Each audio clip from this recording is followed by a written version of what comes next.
حدیث میں ہے ماذا قال آنفا، اس نے کیا کہا ہے، اور حدیث میں آیات مبارکہ میں ایک ایک کر کے پیش کروں گا کہ جو آتے تھے وہ کیا وہاں پر کرتے تھے، کہ سارے کے سارے ایک جیسے تھے۔ اب یہاں پر میں جو آج بات عرض کرنا چاہتا ہوں وہ یہ ہے کہ موضوعات تو بہت سے ہیں اور معلوم نہیں یہ سلسلہ کب تک چلتا رہے۔ جو ہمارے سابق محترم نے ارشاد فرمایا ہے نہج البلاغہ کے خطبہ نمبر 127 میں لکھا ہے، جو میں نے گزشتہ پروگراموں میں پیش کیا تھا، کہ انہوں نے فرمایا کہ مولانا نے ارشاد فرمایا وَسَيَحْلِقُ فِيَّ صِنْفَانِ محب مفرط یذهب به الحب الى غیر الحق ومبغض مفرط یذهب به البغض الى غیر الحق۔ اب یہاں پر میں واضح کر چکا ہوں کہ یہاں محب مفرط سے مراد کون ہے اور مبغض مفرط سے مراد کون ہے، جو افراط و تفرید کرتے ہیں۔ لیکن ہمارے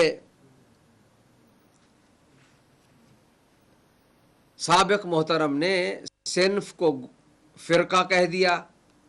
اور جو میں جواب دے چکا ہوں۔ اس کے بعد جو انہوں نے ارشاد فرمایا کہ محبت میں افراط کر کے، کل بھی میں نے اشارہ کیا تھا کہ محبت میں افراط کر کے حق کو چھوڑ دینے سے مراد محبت علی میں خلفائے ثلاثہ کی خلافت کو چھوڑ دینا ہے، جو یار رسول و علی تھے، جنہیں علی یاد کر کر کے روتے تھے، جن کی مولا علی منقبت بیان کرتے اور کہتے تھے کہ تم میں کوئی بھی مجھے ان کی طرح نظر نہیں آتا۔ البتہ میرے خیال میں یہ منقبت اور منقصد کا تو تذکرہ میں کل کر چکا ہوں، اور مولا علی کا رونا بھی اگر یہ جیسے فرما رہے ہیں کہ روتے تھے اور فرماتے تھے کہ تم میں کوئی بھی مجھے ان کی طرح نظر نہیں آتا، یہ بھی درست ہے، کیونکہ ان کی جو کارستانیاں تھیں وہ سامنے تھیں، سبھی جانتے تھے، لہٰذا حضور نے فرمایا کہ تم میں مجھے اس سے ایسا کوئی نظر نہیں آتا۔ روتے تھے کہ کاش وہ بھی ایسے ہوتے کہ تمہاری طرح حق کی پیروی کرتے۔ یہ ادھر مانا نہ کیا جائے، ادھر کیا جائے کہ حضرت افسوس کرتے تھے کہ انہوں نے صحبت رسول سے کچھ حاصل نہیں کیا، بلکہ افَإِمَّاتَ او قُتِلَ انقلبتم علی اعقابکم کا مصداق بن گئے۔ جو ہی حضور کا انتقال ہوا یہ اپنے پچھلے پاؤں پلٹ گئے، یعنی جس نظریے کو چھوڑ کر حضور کی صحبت میں آئے تھے وہ پلٹ گئے۔ اب یہاں یہ بھی نقطہ عرض کرتا چلوں، اچھی بات ہے کہ یہ ساتھ ساتھ باتیں ہوتی رہیں،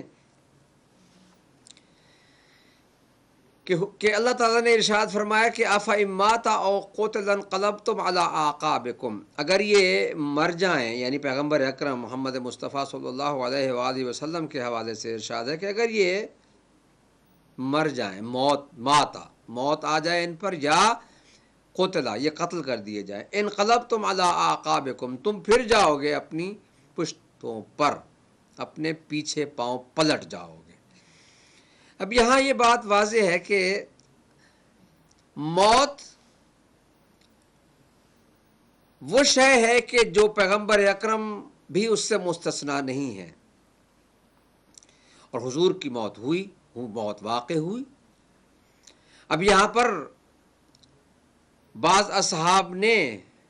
جن کا میں نام لینا اس وقت پسند نہیں کرتا ہوں، ویسے تو میں اکثر پسند نہیں کرتا ہوں لیکن اس وقت پسند نہیں کرتا ہوں، کہ انہوں نے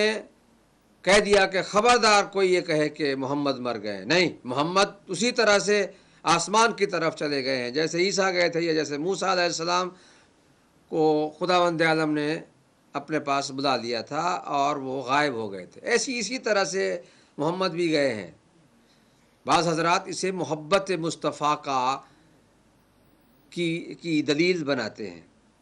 اصل میں یہ اس آیت کی نفی ہو رہی ہے۔ وہ موت محمد کو جھٹلا رہے تھے کہ نہیں مرے ہیں۔ کیا مقصد تھا میں اس کو اب یہاں نہیں لانا چاہتا ہوں۔ میں یہ چاہتا ہوں کہ یہ بیان کروں محترم ہمارے سابق محترم نے یہ جو ارشاد فرمایا ہے، جو میں کل عرض کر چکا ہوں کہ یہاں حق سے مراد خلافت ثلاثہ نہیں ہے۔ اور دوسری بات یہ ہے کہ جو میں نے کل عرض کیا تھا کہ منقبت مولا نہیں بیان کرتے تھے، کبھی بھی ایسا نہیں ہوا ہے، یہ تو ہو بھی نہیں سکتا تھا کہ حق و باطل اس طرح سے اکٹھے ہو جائیں کہ حق باطل کی منقبت کرتا رہے، بیان کرتا رہے، یہ کیسے ہو سکتا ہے؟ مولا کائنات کے متعلق تو حضور فرما گئے ہیں الحق مع علی و علی مع الحق، حق علی کے ساتھ ہے اور علی حق کے ساتھ ہیں۔ اللہم ادر الحق حیث ما دار علی ابن ابی طالب، اے اللہ حق کو ادھر پھیر جدھر علی جائے، یعنی دعائے پیغمبر تو یقیناً مستجاب ہوتی ہے، اور یہ ہو نہیں سکتا کہ حضور دعا کریں اور پوری نہ ہو، تو اللہ کے حضور دعا کی گئی، حق ادھر پھیر جدھر علی جائے۔ تو اب یہاں ذرا میں اپنے سابق محترم کی توجہ اس بات کی طرف مبذول کرانا چاہتا ہوں کہ ذرا صفین اور جمل میں جا کے دیکھیں کہ حق علی کی طرف گیا تھا یا کسی اور کی طرف گیا تھا۔ اگر کسی اور کی طرف گیا تھا تو پھر آپ کے بقول کہ وہ اسے اگر کوئی حق کہتا ہے تو وہ اہل سنت ہی نہیں رہتا، اور اگر علی کے ساتھ تھا تو دوسرے کو ناحق ماننا پڑے گا۔ جو ناحق ہو اس کے لیے جو لفظ آپ قرآن مجید میں مناسب سمجھتے ہیں کہ کسی بھی ناحق اور باطل کے لیے ہونے چاہیے اور استعمال ہوئے ہیں، آپ وہی لگا دیجئے، ہمیں بتائیے، ہم وہی استعمال کریں گے کہ جو حق کے لیے، جو حق کے مقابلے میں آئے اس کے لیے قرآن کیا کہتا ہے۔ جو لفظ قرآن کہے آپ ہمیں بتا دیں، ہم وہی استعمال کرتے رہیں گے۔ ہمیں کیا ضرورت ہے اپنی طرف سے ہم کچھ بیان کریں؟ ہم تو قرآن کے تابع ہیں، قرآن جو کہے گا ہم عمل کریں گے۔ قرآن جو کہے گا کہ اس کو جو حق کے مقابلے میں آیا اس کی علامت یا اس کی پہچان یا اس کا نام یا اس کا نشان یہ ہے، آپ بتا دیں، ہم وہی کہتے رہیں گے، ہمیں اپنی طرف سے کچھ کہنے کی کیا ضرورت ہے۔ اور پھر آپ اگر منقبت کی بات کرتے ہیں کہ مولا منقبت بیان فرماتے تھے تو ذرا خطبہ شقشقیہ پڑھ لیں۔ خطبہ شقشقیہ میں مولا نے جو ان کی منقبت بقول آپ کے بیان فرمائی ہے، ذرا وہ بھی دیکھ لیں۔ میں آج خطبہ شقشقیہ پر بحث نہیں کروں گا، خطبہ شقشقیہ پر کوشش کروں گا، اگر وقت ملا کوشش کروں گا کہ کل بشرط زندگی انشاءاللہ تعالی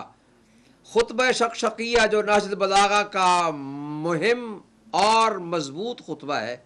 وہ مولا کا ارشاد پیش کروں گا۔ لیکن یہاں پہلے یہ عرض کر دوں، میں نے کل کے پروگرام میں یہ بتایا تھا کہ نہج البلاغہ کے متعلق انہوں نے فرمایا ہے کہ اس کی کوئی سند نہیں ہے، وہ میں نے سند ذکر بھی کر دی تھی۔ 15 ریفریسنز جو مولا نے خطبات کے حوالے سے جو سید شریف رضی نے پیش کیے ہیں وہ 15 انہوں نے خود ذکر فرمائے، اور 114 حوالے جو دوسرے محققین نے ہر خطبے کے نکالے ہیں، باقاعدہ 4 جلدوں میں ایک کتاب لکھی گئی ہے جس کا نام ہی یہی ہے اسانید و مصادر نہج البلاغہ۔ نہج البلاغہ کے حوالہ جات اور مدارک اور ریفرنسز بکس، تو اب وہ اپنے مقام پر، لیکن میں یہاں پر صرف خطبہ شقشقیہ کی طرف توجہ مبذول کرا کے انشاءاللہ تفصیلی سند اور خطبے کو میں پڑھوں گا، اس میں پھر آپ دیکھیے کہ مولا نے کیا فرمایا ہے۔ اما واللہ لقد تقمصها فلان وانه ليعلم ان محلی منها محل القطب من الرحا ينحدر عني السيل ولا يرقى الي الطير۔ اب یہاں پر تفصیل ہے